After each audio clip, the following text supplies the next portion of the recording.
गणपती बाप्पा मोरया, मंगलमूर्ती मोरया. तर चला, आज बाप्पांचा शेवटचा दिवस आहे, तर आपण बाप्पांसाठी मोदक बनवूया. छान असे बाप्पांना आवडणारे, तर सोपे आणि एकदम तोंडात विरघळणारे हे मोदक रेसिपी आहे. तर बघा, मी सर्वात प्रथम त्याच्यामध्ये 1 वाटी साखर टाकलेली आहे आणि 4-5 लवंग टाकलेली आहे आणि हे 10-12 काजू आहे. तर मिक्सरमधून याची आपण छान अशी बारीक, एकदम बारीक पेस्ट तयार करायची आहे आपल्याला, जेणेकरून ते अशी चरचर साखर राहणार नाही म्हणून. तर बघा, छान अशी बारीक झालेली आहे. तर हे 1 वाटी आपलं सुकं नारळाचं किस आहे आणि पाऊण वाटी म्हणजे मोठी अर्धी वाटी हे दूध पावडर आहे. आणि हे पण आपल्याला हे सगळे जिन्नस एकत्र मिक्सरमधून बारीक करून घ्यायचे आहे. तर बघा, हे सगळं जिन्नस बारीक करून घेतलेले आहे आणि बाऊलमध्ये पण आपण हे काढून घेतलेलं आहे. आणि पोहे खायच्या चमच्याच्या साहाय्याने 2 चमचे मी तेलाचं ते आपलं तुपाचं मोहन देत आहे आणि हे सगळं एकत्र करून घ्यायचं आहे. ही मोदक रेसिपी खूप छान आहे आणि जर तुम्हाला अगोदर कोणी दाखवलेली असेल तर ते पण मला कमेंटमध्ये सांगा. आणि 1 कपपेक्षा पण थोडंसंच आपल्याला याच्यामध्ये दूध टाकायचं आहे. आणि ही खूप सोपी आहे आणि आपल्याला अजिबात गॅसचा पण वापर करायचा नाही. हे बिना गॅस पेटवताच ही आपली रेसिपी होते. मोदक खूप छान होते आणि पेढ्यासारखी लागते. बाप्पा पण आपले खुश होतील इतके छान मोदक बघितल्यावर.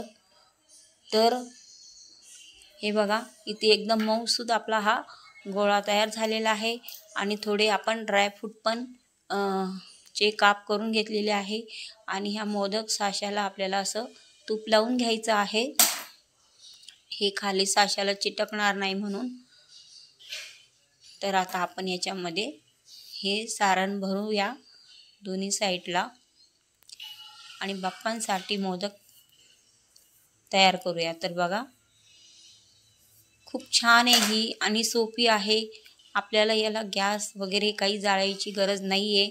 बिना गॅसचेच हे आपले मोदक तयार होतात आणि बाप्पांना पण खूप आवडतील अशी ही बाप्पांची मोदकची रेसिपी आहे. तर आज शेवटचा पण दिवस आहे बाप्पांचा. आज 1 दिवस राहिलेला आहे बाप्पांचं. तर म्हटलं चला, आज छान असा मलाईदार मोदकांचा भोग बाप्पांना लावूया. तर मी याच्यामध्ये हे एक साधं बनवलेलं आहे. तुम्हाला याच्यामध्ये मी ड्रायफ्रूट नाही लावलेलं आहे. हे 3 प्रकारचे, एक साधं, एक ड्रायफ्रूट लावलेले आणि मी चांदीचं वर्क आणलेलं आहे, ते लावून आपल्याला हे मोदक तयार करायचे आहे. तर आपला हा एक मोदक तयार आहे. थोडेसे हे बघा ड्रायफ्रूट, याच्यामध्ये मी काजू, पिस्ता आणि बदाम हे असे घेतलेले आहे, छोटे छोटे काप करून त्यांचे. असं मिश्रण छान असं भरून घ्यायचं आहे आणि खूप सोपी रेसिपी आहे ही मोदकची. तुम्हाला जर अगोदर तुम्ही बघितलेली असेल किंवा नसेल तर मला नक्की कमेंटमध्ये पण तुम्ही सांगा आणि तुमच्याकडे कशी करता हे पण सांगा. तर हे आपलं आता मिश्रण भरून झालेलं आहे आणि आता आपण याला फोल्ड करूया. ते थोडंसं तूप जास्त झालेलं होतं ना, त्याच्यामुळे ते थोडंसं हे झालेलं आहे. त्याने असं हात माझी खूप अशी चिपचिप झालेली होती. तुपाचं प्रमाण पण जास्त झालं आहे त्याच्यामुळे ते असं पटकन हे होत नाही आहे. आणि आपल्याला थोडे हे साईडनं मिश्रण काढून घ्यायचं आहे आणि असं तोंड दाबून घ्यायचं आहे. हे वरून पण मिश्रण आलेलं आहे, असं आपल्याला काढून घ्यायचं आहे. आणि मोदकचा पण एकदम छान मिडियम आकार आहे, जास्त मोठा पण नाही आणि छोटा पण नाही, खूपच छान आकार आहे. तर बघा, आहे ना किती सुंदर झालेलं आहे बघा. हे ड्रायफ्रूट लावून पण एकदम सुंदर आपले मोदक दिसत आहे. तर ह्या मिश्रणामध्ये सगळे 11 मोदक झालेले आहे. आपण 21 मोदक किंवा 11 मोदक असा आपण भोग लावतो.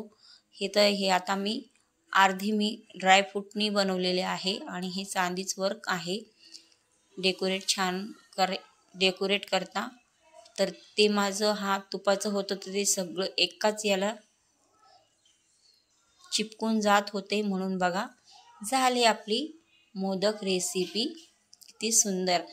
तर तुम्हाला माझी ही रेसिपी आवडली असेल मोदकाची तर रेसिपीला लाईक करा, चॅनलला सबस्क्राईब करा, रेसिपी पण शेअर करा आणि चला देऊ आपल्या लाडक्या बाप्पांना आज मोदकांचा भोग।